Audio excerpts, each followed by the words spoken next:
है AGT live 24/7। आप सब देख रहे हैं एजीटी लाइव 24/7। এই হচ্ছে AGT live 24/7। This is AGT Live 24/7।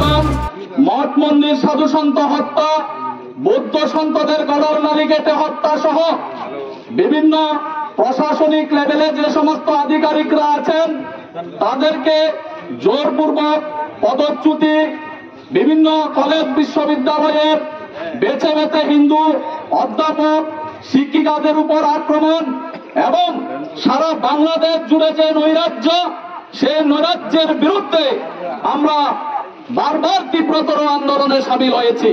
তারই অঙ্গ হিসাবে আমরা দেখেছি সাম্প্রতিক সময়ে বিশ্ব অশান্তির মূল হোতা ডক্টর মোল্লা ইউনূসের নেতৃত্বে একদল লোক যারা সমন্বয়ক করে নিজেদেরকে বড় বড় দাবি করেন, উনাদের নেতৃত্বে প্রশাসনকে ব্যবহার করে হিন্দুদের উপর ক্রমাগত আক্রমণ করে সেখানে আমাদের হিন্দু নেতা চিন্ময় কৃষ্ণ দাস প্রভুকে মিথ্যা মামলায় গ্রেফতার করা হয়েছে।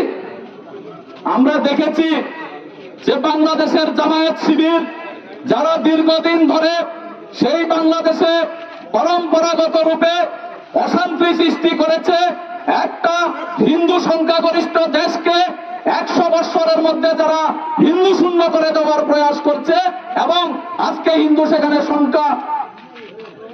সংখ্যালঘুতে পরিণত হয়েছে, সেই জায়গায় দাঁড়িয়ে চিন্ময় প্রভুর মিথ্যা মামলায় গ্রেফতার আমরা কোনোভাবেই মানছি না।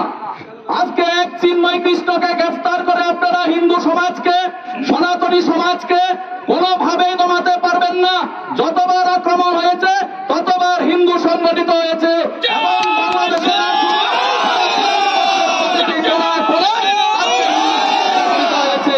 আমরা আপনাদের কাছে চাইব, এক চিন্ময় কৃষ্ণকে আপনারা কারাগারে রেখেছেন, লক্ষ চিন্ময় কৃষ্ণ আজকে ঘরে ঘরে তৈরি হয়ে আছে। আপনাদের সেই মূল পথ জামায়াত শিবিরকে যদি আপনারা নিষিদ্ধ ঘোষণা না করেন তাহলে ভারতীয়রা আপনাদের সমস্ত রকমের পরিষেবা বন্ধ করে আপনাদেরকে আমরা দেখিয়ে দিতে চাই হিন্দু আক্রমণ কতটা ভয়ানক জায়গায় আপনারা পৌঁছে দিয়েছেন। তার প্রতি প্রত্যেকটা কর্নারে আপনাদের যে বিচার, সে বিচার জনতা আপনাদেরকে করবে। আমরা বাংলাদেশ হাই কমিশন এবং সমস্ত কূটনৈতিক মহলের কাছে আমরা এই মেসেজ দিতে চাই, অবিলম্বে মিথ্যা মামলা থেকে চিন্ময় প্রভুকে মুক্তি দিতে হবে, নিঃশর্ত মুক্তি দিতে হবে এবং বাংলাদেশে হিন্দুদের যে 8 দফা ন্যায্য দাবি, সে দাবিগুলোকে